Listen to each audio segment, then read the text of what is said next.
Saya buat judul firman Tuhan, apa dasar Anda taat kepada Tuhan?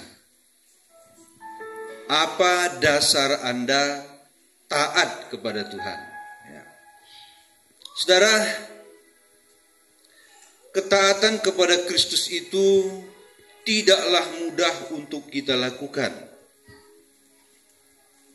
Kalau ketaatan itu benar-benar tulus dari hati. Memang ada banyak orang taat kepada Tuhan karena ada maunya. Karena ada maunya baru taat. Tapi yang Tuhan inginkan adalah taat kepada Tuhan itu dari hati. Tulus memang mencari Tuhan. Enggak ada apapun yang dia harapkan dari pendeta, dari gereja, dari pelayan, selain daripada jumpa dengan Yesus saja, titik. Ini yang Tuhan rindukan ada di hati setiap kita pada kesempatan ini. Taat atau patuh kepada Tuhan itu, kalau ketaatan itu ada udang di balik batu, ada maunya selain daripada Tuhan. Artinya lebih besar kemauannya sesuatu di gereja daripada kemauannya jumpa dengan Tuhan. Boleh kita mengharapkan sesuatu dari gereja, tetapi bukan itu fokus utama. Bukan itu yang pertama-tama. Tetapi yang pertama-tama ialah kita mau jumpa dengan Tuhan. Titik. Baru yang lain-lain. Jangan yang lain-lain dulu, baru Yesusnya belakangan. Itu bukan taat yang Tuhan mau. Itu taat yang baik, tapi tidak benar. Ya. Jadi kalau hari-hari ini atau belakang ini kita hanya mau sesuatu dari gereja, bukan mau dapatkan Tuhan, keselamatannya yang kekal. Kita berubah. Saya mau dapatkan Tuhan yang utama. Amin, saudara. Dapatkan Tuhan. Untuk apa kita nanti berumur 70, 80, 90? Tuhan izinkan kita hidup dengan umur yang begitu panjang. Tapi toh kita nggak dapat keselamatan itu. Kan sia-sia hidup yang panjang ini kan, saudara. Sia-sia kita berjuang hanya untuk mendapatkan yang sementara, hanya mendapatkan yang harganya terbatas.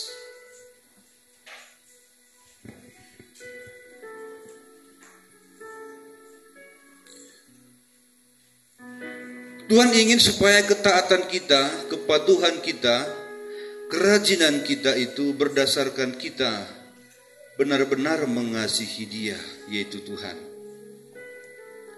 Hanya karena mengasihi Tuhan saja, itulah makanya nanti seseorang dia nggak ada komplain. Amin, saudara. Nggak ada komplain, nggak ada. Aku jumpa dengan Tuhan. Aku menatap wajahnya yang begitu rupa indah. Aku menikmati firman-Nya. Aku mau menikmati nyanyian untuk Tuhan. Aku mau menikmati penyembahan di gereja. Itu yang aku rindukan. Sehingga kita mengalahkan segala masalah, segala tantangan, segala persoalan, segala rayuan, kita datang kepada Tuhan. Jadi, bukan karena butuh sesuatu, maka kita taat. Bukan karena butuh sesuatu, maka kita rajin. Butuh sesuatu karena perlu itu, rajinnya, taatnya itu hanya sementara, saudara. Nanti kalau yang dia butuhkan itu sudah dia dapat, dia nggak taat lagi. Atau yang dia minta itu, yang dia harapkan itu, yang dia doakan itu, nggak kunjung-kunjung datang, lemah juga dia. Tapi kalau kerinduan kita hanya jumpa dengan Yesus, nggak ada yang bisa membuat kita lemah. Boleh lemah sebentar, tapi kita bangkit lagi. Amin.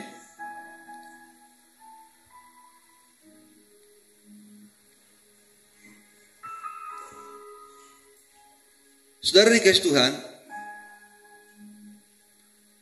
ada beberapa di sini saya catat alasan seseorang taat kepada Tuhan. Satu, ada orang taat kepada Tuhan, ada orang taat kepada Tuhan karena dia takut dipukul Tuhan ataupun dihajar Tuhan. Kamu kenapa ke gereja? Aku takut dipukul Tuhan. Itu belum, ya, belum. Aku takut nanti dihajar Tuhan. Itu makanya aku datang. Kedua, ada orang taat ke gereja karena ingin diberkati. Aku taat hari ini. Cepat-cepat datang ke gereja, lambat-lambat pulang dari gereja. Paling datang cepat, paling pulang paling lambat. Supaya aku diberkati. Baik itu, tapi belum benar. Ubah. Itu bukan taat yang tulus.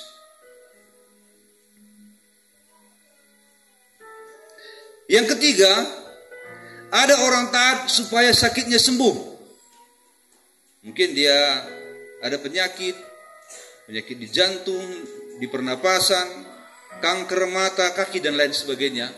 Itulah maka dia rajin. Sampai 6 bulan rajin. Itu pun gak bagus. Ya. Jadi Anda membeli kesembuhan itu dengan rajin. Sementara yang keempat, ada orang rajin ataupun taat, patuh beribadah supaya dapat pekerjaan. Bagaimana kalau gak dapat? Yang sakit bagaimana kalau yang sakitnya gak sembuh?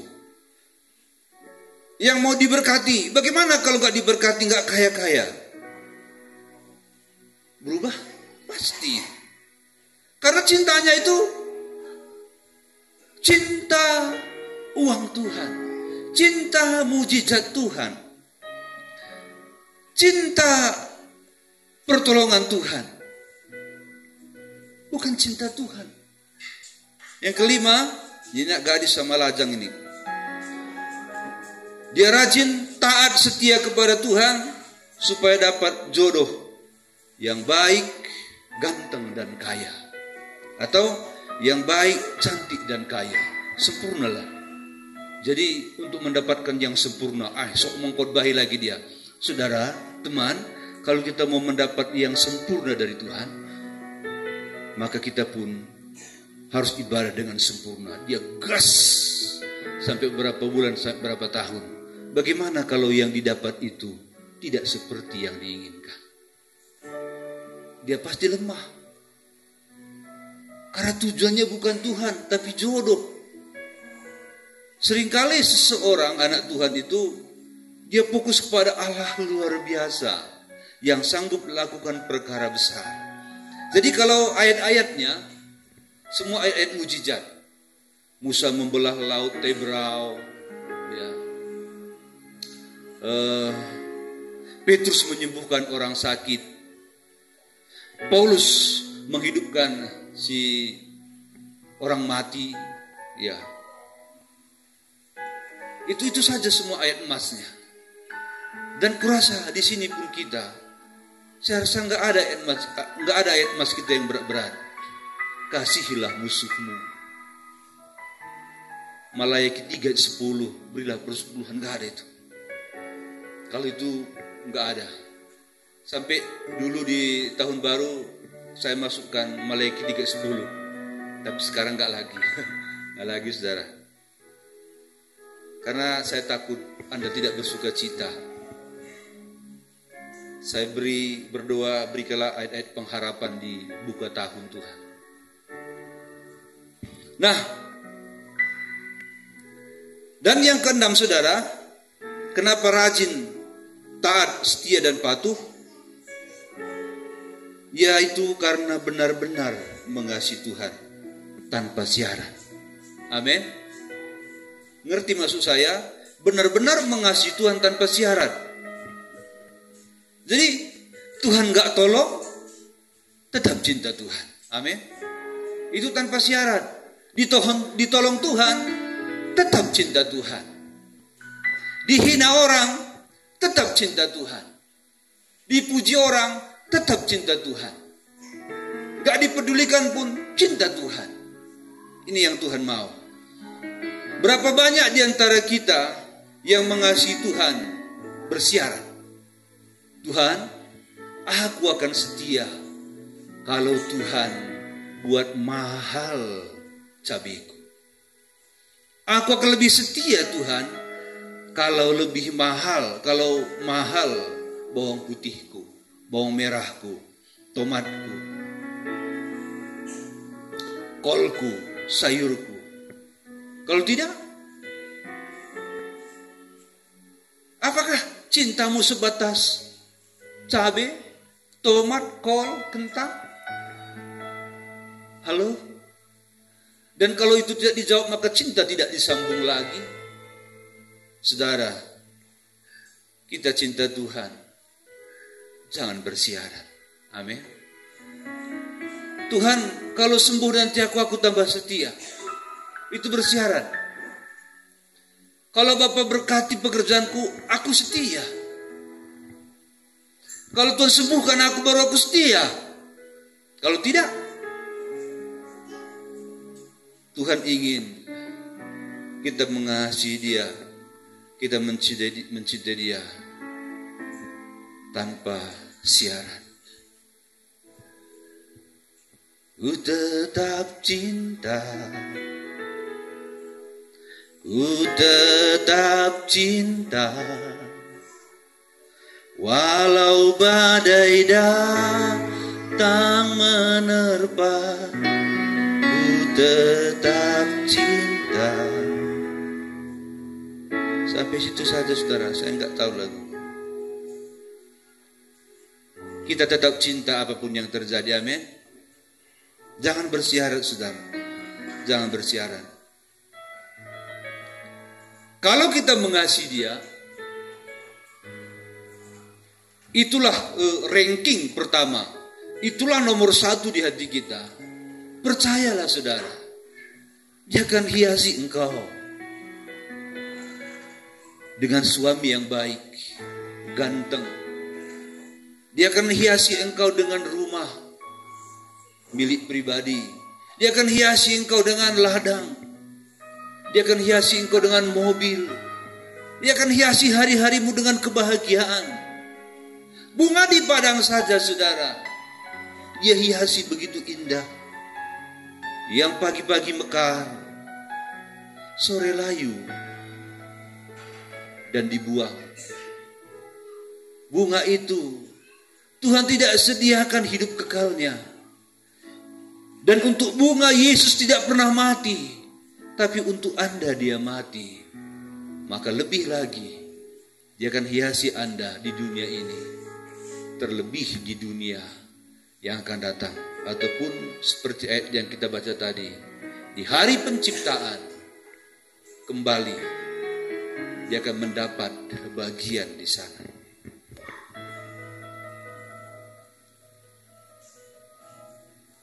Saudara, Tuhan akan berkata bohong kalau kita berkata, Tuhan tolong dulu akulah baru aku setia. Itu bohong. Itu bohong. Tuhan gak percaya.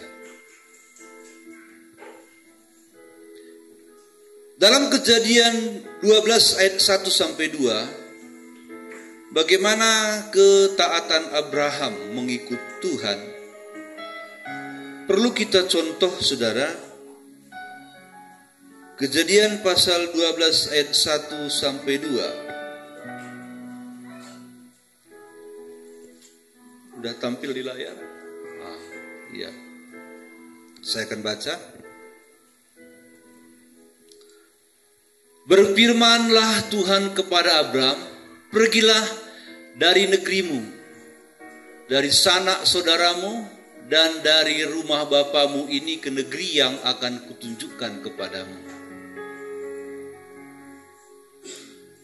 Aku akan membuat engkau menjadi bangsa yang besar dan memberkati engkau, serta membuat namamu masyhur, dan engkau akan menjadi berkat. Ayat 3.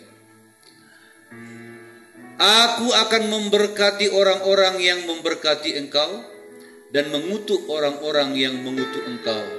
Dan olehmu semua kaum di muka bumi akan mendapat berkat. Ini saudara, ayat 1 kembali. Tuhan berfirman kepada Abram, pergi dari negerimu. Itu negerinya, kampungnya atau kotanya bernama Ur-Kasdim. Ur-Kasdim. Jadi pergilah dari negerimu Ur-Kasdim dan dari sanak saudaramu dan dari rumah bapamu ke negeri yang akan kutunjukkan kepadamu. Ini panggilan kepada Abraham atau kepada Abram. Dia harus meninggalkan rumahnya, ladangnya, familinya, sahabatnya. Dia rela meninggalkan itu demi mengikuti panggilan Tuhan. Katakan amin, saudara. Demi mengikuti panggilan Tuhan. Dia mau berkenan kepada Tuhan. Bukan berkenan kepada sanak saudaranya. Nih, dari sanak saudaranya. Bukan berkenan tinggal di rumahnya. Dia memiliki ladang yang luas, ladang penggembalaan.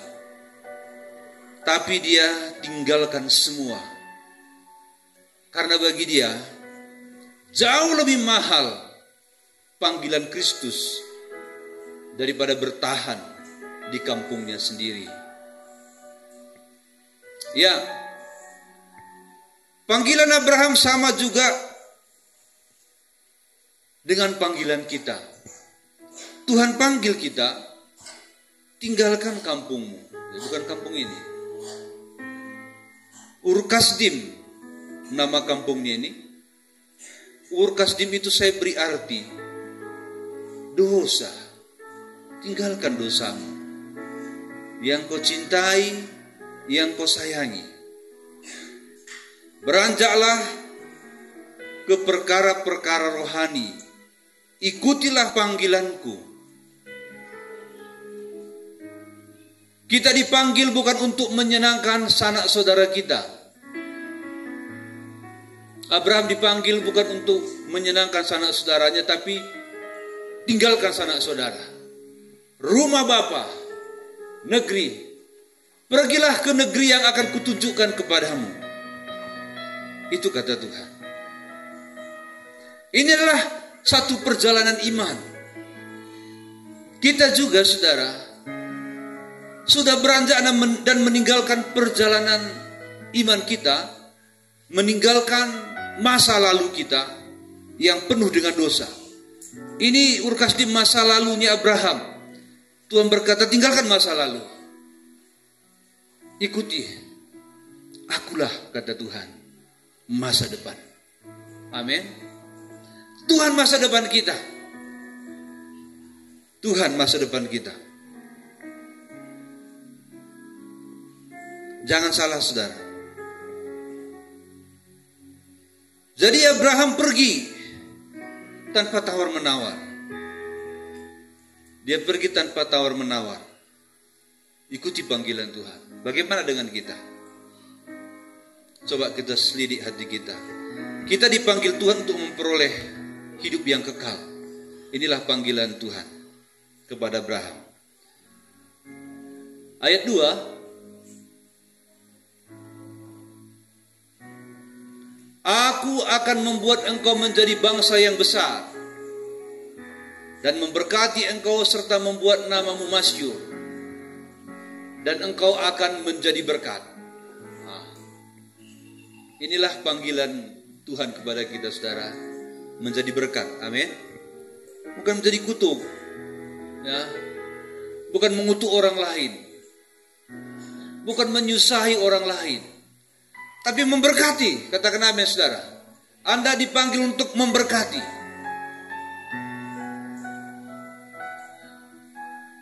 Bahkan menjadi berkat yang besar. Ayat yang ketiga.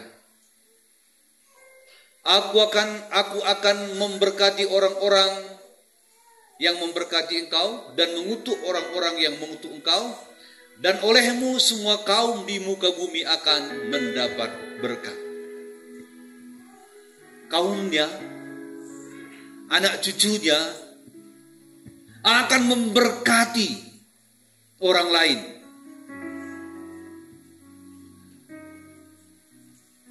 Olehmu semua kaum di muka bumi akan mendapat berkat.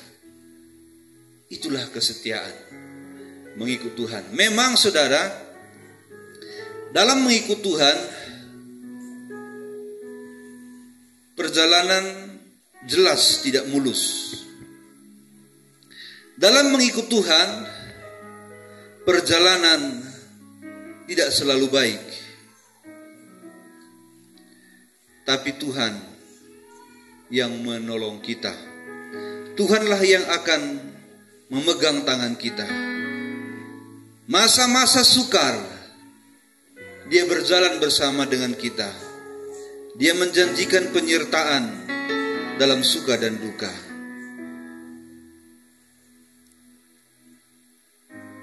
Dalam Ibrani 11 ayat 8 sampai 9. Ibrani 11 ayat 8 sampai 9. Ibrani 11 ayat 8 sampai 9. Ini saudara.